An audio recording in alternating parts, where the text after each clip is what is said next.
उद्या सकाळी 7 वाजता आपसुकच जागेल.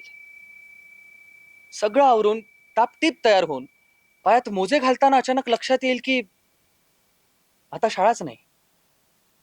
तेव्हा माझं काय होईल याचा विचार मी अजून केलेला नाही.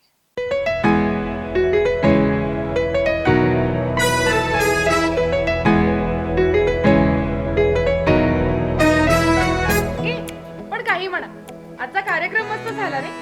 आणि बाबा, माय वाईफ माय बेटर हाफ, किती फिल्मी डायलॉग होता तो. अगं मी काय रोज रोज रिटायरमेंटचं भाषण देतो का? आयुष्याच्या उंबरठ्यावर नात्यांची ही धडपड, माझे बरोबर तुझे चूक कायमची रडरड, असे करावे तसे नको. आता हे काय नवीन? मगाशी सगळे एवढं छान छान बोलले, आम्ही बोलायला नको म्हणून इट्स रोज टाइम. आम्हाला तुमच्या दोघांसारखं पॅरेंटिंग नाही जमेल, पण तुमच्या नातवंडांनी तुमच्या अंगा खांद्यांवर खेळावं अशी आमची मनापासून इच्छा आहे बाबा. काय म्हणाला? हे पण ठरवून झालंय तुझं?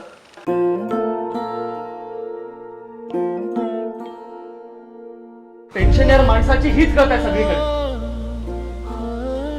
कालही ते व्हॉट्सअपला आलं होतं, बापाची नोकरी गेल्यावर मुलाने घरातून हाकलून लावलं म्हणे. सुटले धागे उरले मागे, उसासे सुन्या काळजाचे, विरले सारे नशिबी आले, निखारे उरी वादळाचे.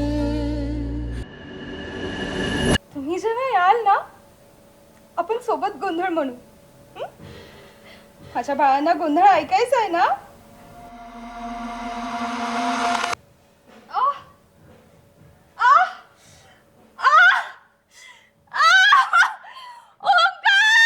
जय जय जगदंबे.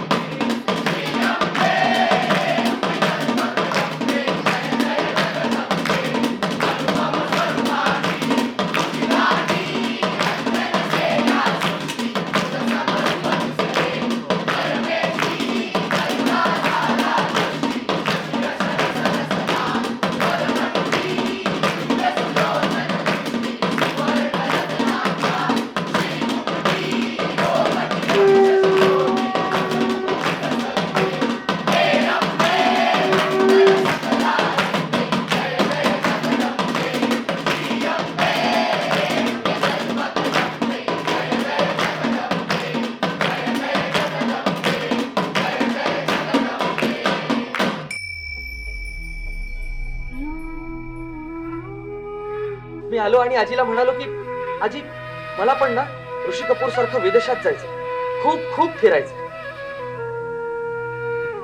आजी अडाणी होती, तिला फार काहीसं कळत नव्हतं. पण ती म्हणाली, तुला जितकं फिरायचं फिर, आकाशात उंच उड, पण सायंकाळी या घरट्यात परत ये.